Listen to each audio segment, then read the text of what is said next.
नमस्कार दोस्तों, मैं डॉक्टर पवन शर्मा आज आपके सामने एक नए जिले की बात करने जा रहा हूं और वो है श्री गंगानगर जिला दर्शन। आज हम पढ़ेंगे तो श्री गंगानगर जिले की क्या क्या बातें इसको अपने डिटेल से करेंगे। सबसे पहले श्री गंगानगर जिले का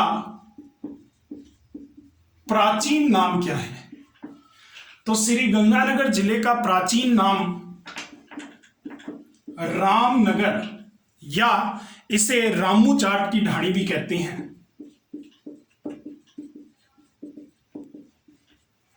तो ये इसका प्राचीन नाम है।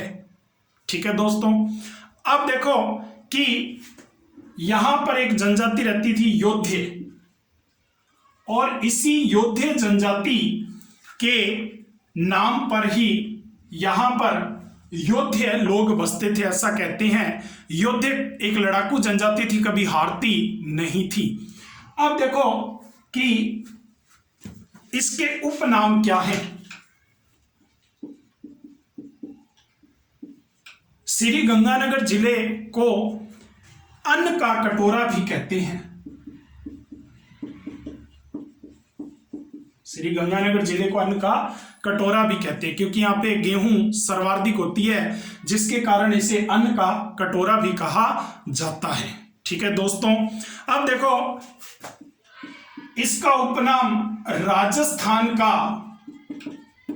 पंजाब भी कहते हैं। उपनाम क्या? राजस्थान का पंजाब भी इसे कहा जाता है। अब देखो कि उपनाम के बाद हम बात करते हैं कि इसको श्री गंगानगर नाम कब दिया गया।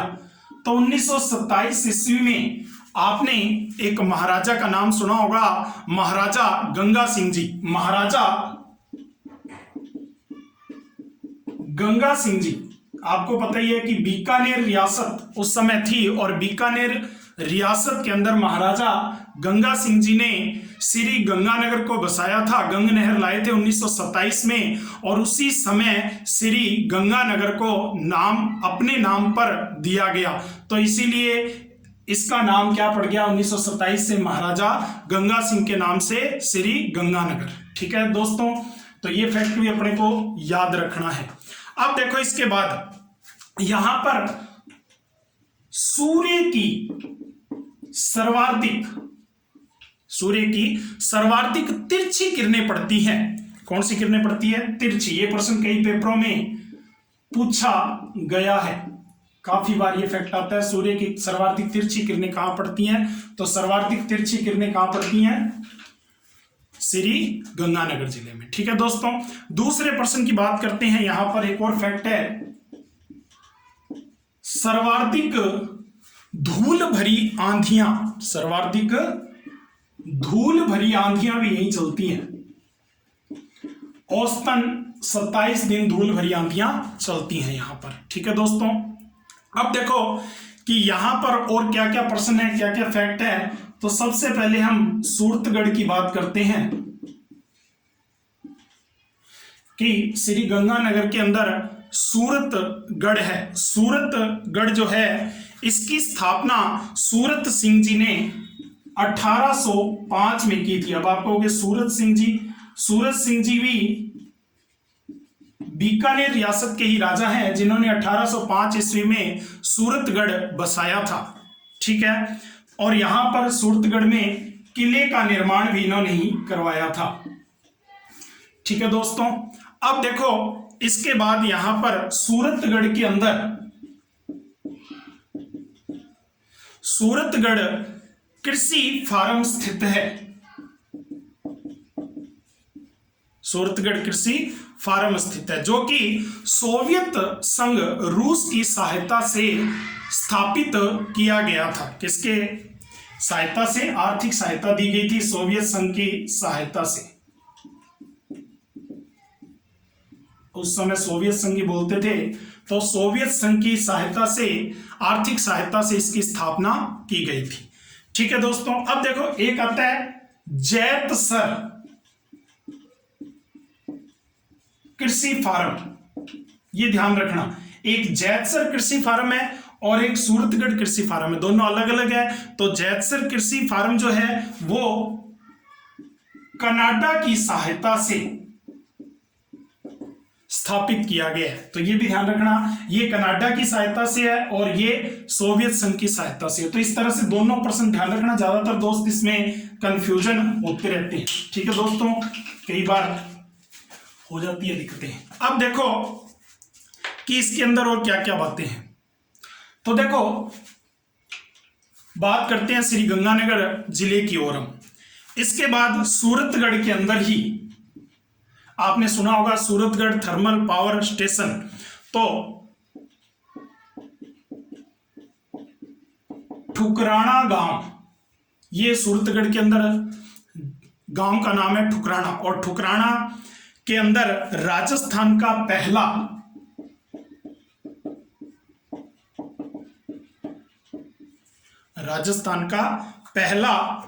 सुपर थर्मल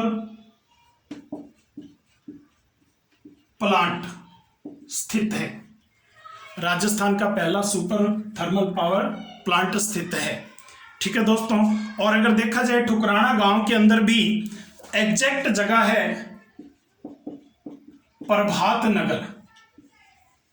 ठीक है दोस्तों, तो सुपर थर्मल पावर प्लांट कहां है? ठुकराना गांव सूरतगढ़ के अंदर स्थित है। राजस्थान का पहला सुपर थर्मल पावर प्लांट भी यही है। ठीक है दोस्तों, अब देखो इसके बाद और क्या क्या बातें हैं। इसके बाद हम चलते हैं अनूपगढ़ की ओर।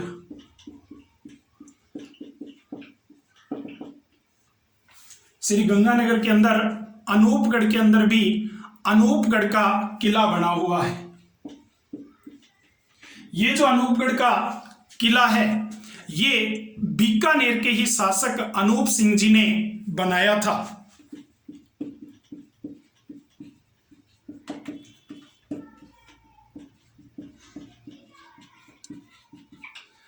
ठीक है दोस्तों, तो अनूपगढ़ में जो किला है वो अनूप सिंह जी ने बनवाया था। अब देखो इसके बाद अनूपगढ़ में जो प्रश्न आता है कि अनूपगढ़ का प्राचीन नाम क्या है, तो अनूपगढ़ का प्राचीन नाम चुगेर था। अनूपगढ़ का प्राचीन नाम क्या था? चुगेर। ये भी अपने को ध्यान रखना है। अब देखो कि यहां पर एक प्रसिद्ध मजार आपने सुनी होगी, लैला मजनू की मजार। लैला मजनू की मजार, तो यहां पर लैला मजनू की मजार जो है वो अनूपगढ़ में स्थित है। और लैला मजनू के बारे में तो आप जानते ही हो कि काफी प्राचीन काल की बात है, प्रसिद्ध इनकी प्रेम कथा है। कहते हैं कि ये दोनों एक साथ पढ़ते थे और बाद में दोनों यहां आ गए और यहीं पर पानी ना मिलने के कारण कहते हैं इनका शरीर इन्होंने छोड़ दिया, लेकिन इनकी अमर प्रेम कथा यहीं पर है। इसीलिए लैला मजनू की मजार जो है ये अनूपगढ़ में स्थित है। अब देखो इसके बाद यहां पर एक सभ्यता भी है, बरौर सभ्यता। ये घग्गर नदी के किनारे पर स्थित है। घग्गर नदी, जिसे प्राचीन समय में सरस्वती नदी भी कहते थे, तो घग्गर नदी के किनारे स्थित है और अनूपगढ़ के पास ही इसे प्राप्त किया गया है। तो देखो कि घग्गर नदी। अब हम बात करते हैं रायसेन नगर की।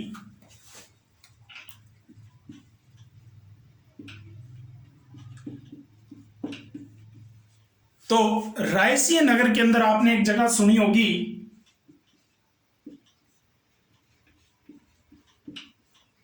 बुड्ढा जोहड़ गुरुद्वारा।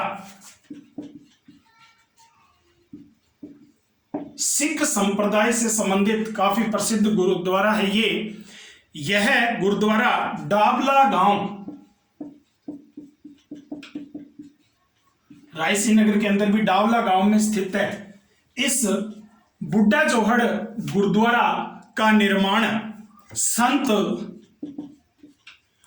फतेह सिंह जी ने करवाया था। तो प्रश्न ये भी बनता है कि इस गुरुद्वारे का निर्माण किसने करवाया? तो संत फतेह सिंह जी ने करवाया। यहां गुरुद्वारे में हर माह की अमावस्या को मेला लगता है,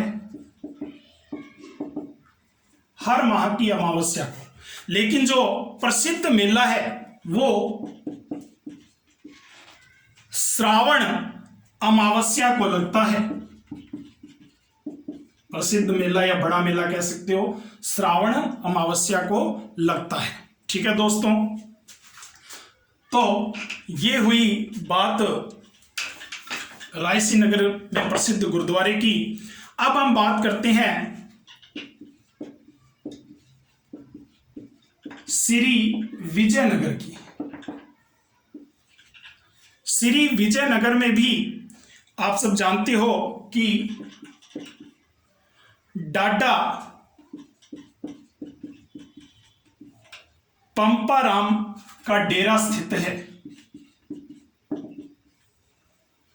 ठीक है दोस्तों, अब देखो ये मूलतः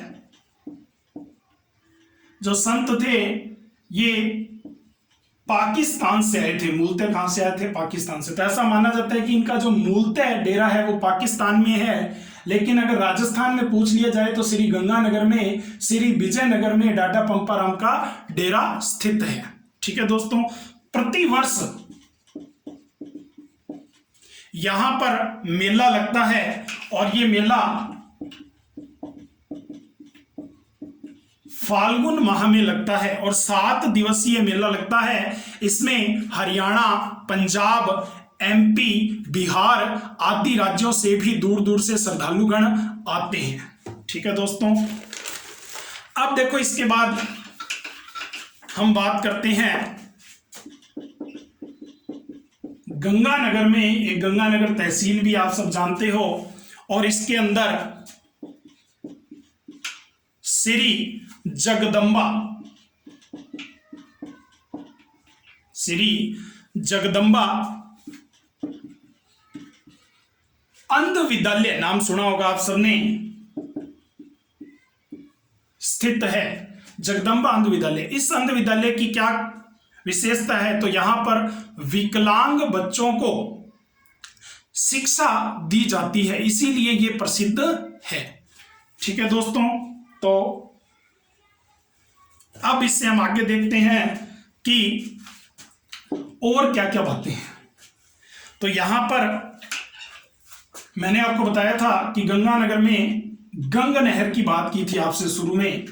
तो जो गंग नहर है इसकी स्थापना 1927 ईस्वी में की गई थी। महाराजा गंगा सिंह जी द्वारा इस गंग नहर की स्थापना की गई थी। अब देखो कि 1927 में ही मैंने आपको बताया गंगानगर की स्थापना हुई, गंग नहर बनाई गई।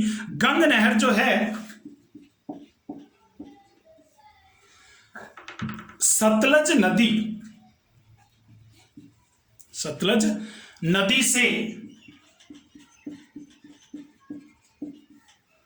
फिरोजपुर के निकट, ध्यान से सुनना, आप जो स्थान बता रहा हूं ये कई बार पेपरों में पूछा गया है। हुसैनीवाला से पानी निकालकर इस नहर का निर्माण किया गया है। तो ध्यान रखना 1927 में सतलज नदी से फिरोजपुर के निकट हुसैनीवाला से पानी निकालकर इस नहर का निर्माण किया गया। किसके द्वारा किया गया? महाराजा गंगा सिंह जी द्वारा। ठीक है दोस्तों, अब देखो कि सर्वार्थिक सिंचाई भी गंगानगर जिले में होती है। अगर आपसे पूछा जाए कि राजस्थान में सर्वार्थिक सिंचाई किस जिले में होती है तो गंगानगर जिले में होती है। और किस नहर से होती है तो आप समझ गए होगी, गंग नहर। इसका एक प्रश्न भी कई बार पेपरों में पूछा गया है कि श्री गंगानगर जिले की जीवन रेखा किस नहर को माना जाता है? तो श्री गंगानगर जिले की जीवन रेखा गंग नहर को माना जाता है। ठीक है दोस्तों, अब देखो इसके बाद कि गंग नहर जो श्री गंगानगर जिले में कहां से प्रवेश करती है, यह भी एक बार प्रश्न पूछा गया है। तो ये एक स्थान है खक्का। खक्का के समीप ही श्री गंगानगर जिले में ये प्रवेश करती है गंग नहर। ये भी आप ध्यान रखना, कई बार पेपरों में ये प्रश्न पूछा गया है। ठीक है भी। अब देखो इसके बाद हिंदूमल कोट की बात करते हैं। हिंदूमल कोट, हिंदूमल कोट जो है यहां से अंतरराष्ट्रीय सीमा शुरू होती है और सबसे इंपॉर्टेंट आपने सुना होगा रेड क्लिफ रेखा। रेड क्लिफ रेखा, तो भारत और पाकिस्तान के बीच में रेड क्लिफ रेखा है जो आपने सुनी होगी। तो ये रेड क्लिफ रेखा जो हिंदूमल कोट है यहीं से हमारे गंगानगर से लगती है, यहां से शुरू होती है। अब देखो कि गंगानगर राजस्थान में ये हिंदूमल कोट जो है रेड क्लिफ रेखा की शुरुआती बिंदु माना जाता है। अब देखो एक और प्रश्न बनता है कि कौन सा शहर पाकिस्तान के सबसे नजदीक है। तो आप ये कह सकते हो कि गंगानगर ये शहर और हिंदूमल कोट जो स्थान है वो लगता है। अब देखो कि इसके बाद एक प्रश्न आया हुआ है राजस्थान का सबसे उत्तरी क्षेत्र है,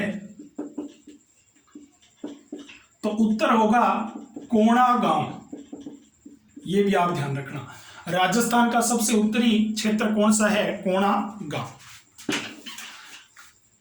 तो ये हमने बात की है। अब हम आगे बात करते हैं दी गंगानगर शुगर मिल। आपने नाम भी सुना होगा दी गंगानगर शुगर मिल्स लिमिटेड। अब इस पे क्या प्रश्न बनता है, सबसे पहले इसकी स्थापना का प्रश्न आता है। इसकी स्थापना 1937 में हो गई थी। देखो ध्यान से सुनना, स्थापना मैंने 1937 बोली है, आप में से कईयों ने पढ़ी होगी 1956 ईस्वी। तो देखो 1956 ईस्वी में ये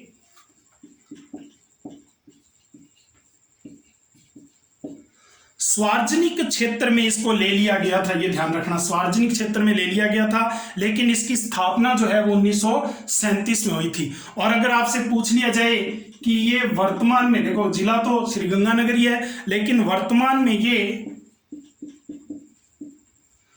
कर्णपुर तहसील के कमीनपुरा में स्थित है। तो ये ध्यान रखना, ठीक है दोस्तों। अब देखो इसके बाद गंगानगर शुगर मिल के बाद हम परिवहन की बात करते हैं।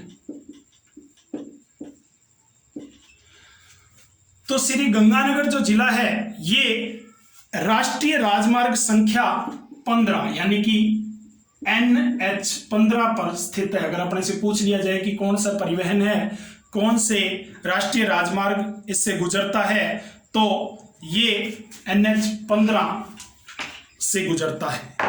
अब देखो कि हम थोड़ी सी बात करते हैं, यहां पर एक नदी भी बहती है जिसका नाम है घग्गर।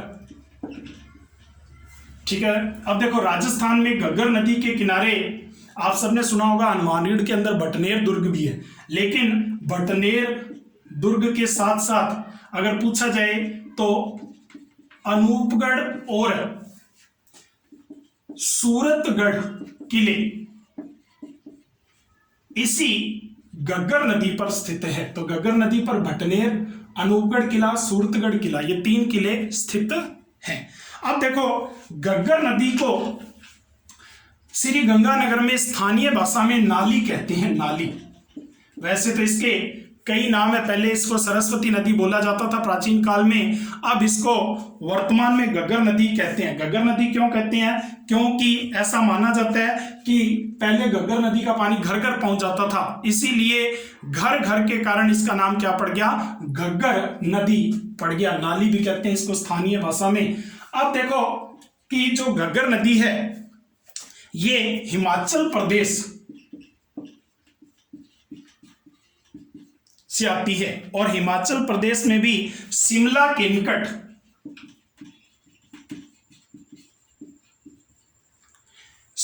निकट कालका की पहाड़ियों से ये निकलती है और अंत में देखो हनुमानगढ़ से होती हुई राजस्थान में, उसके बाद आपको ये सूरतगढ़, अनूपगढ़, और अनूपगढ़ के बाद भी एक बार प्रश्न पूछा गया था आरएस में कि अंतिम स्थान कहां पर जाती है, तो अंतिम स्थान पाकिस्तान में चली जाती है और वो भी फोर्ट अब्बास में चली जाती है।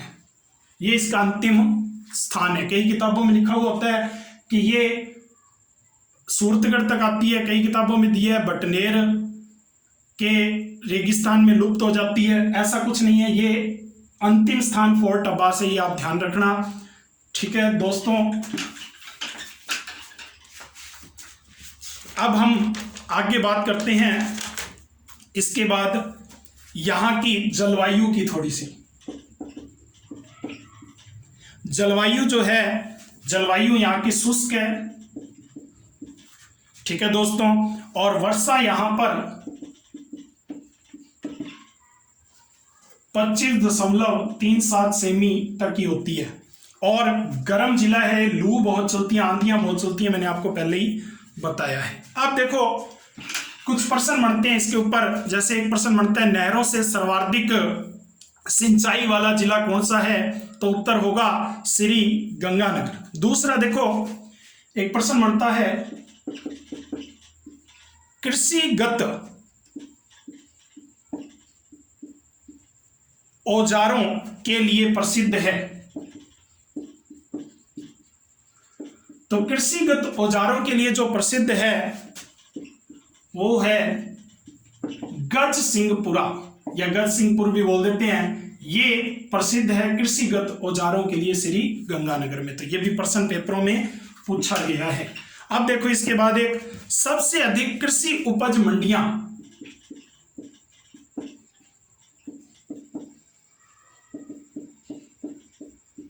सबसे अधिक कृषि उपज मंडियां, ये भी आपको ध्यान रखनी है कि सबसे ज्यादा कृषि की जो उपज मंडी है वो कहां स्थित है, तो श्री गंगानगर में है। इसी तरह से सर्वाधिक गांव, ये भी श्री गंगानगर में है, या ऐसा भी कह देते हैं सर्वाधिक विकसित गांव या आबाद गांव कहां स्थित है, तो श्री गंगानगर में स्थित है। फिर देखो यहां पर एक और प्रश्न आया हुआ है पेपरों में, राजस्थान का प्रथम निजी आयुर्वेदिक विश्वविद्यालय स्थित है, तो यह भी श्री गंगानगर में ही है, राजस्थान का प्रथम निजी आयुर्वेदिक विश्वविद्यालय। ठीक है, इसके अलावा यहां पर रसदार फल अधिक होते हैं और आपको पता ही है कि जैसे किन्नू, माल्टा वगैरह सर्वाधिक होते हैं यहाँ पे। अब देखो एक और प्रश्न बचता है, राजस्थान का प्रथम बायोमास, राजस्थान का प्रथम बायोमास गैस आधारित विद्युत संयंत्र स्थित है, तो यह भी प्रश्न बनता है, तो उत्तर क्या है, पदमपुर में स्थित है। ठीक है दोस्तों, तो इस तरह से ये गंगानगर जिले की प्रमुख बातें हैं जो आज आपने पढ़ी हैं। तो इसी तरह से जिले दर्शन में हम आगे अगला जिला हनुमानगढ़ पढ़ेंगे। तो इस तरह से आप ये देखते रहें, इंपॉर्टेंट प्रश्न पढ़ते रहें। ठीक है दोस्तों, अगर आपको ये वीडियो पसंद आए तो लाइक और शेयर करें, सब्सक्राइब करें ताकि आपके पास ये न्यूज़ पहुंचती रहे। ठीक है दोस्तों, तो धन्यवाद है।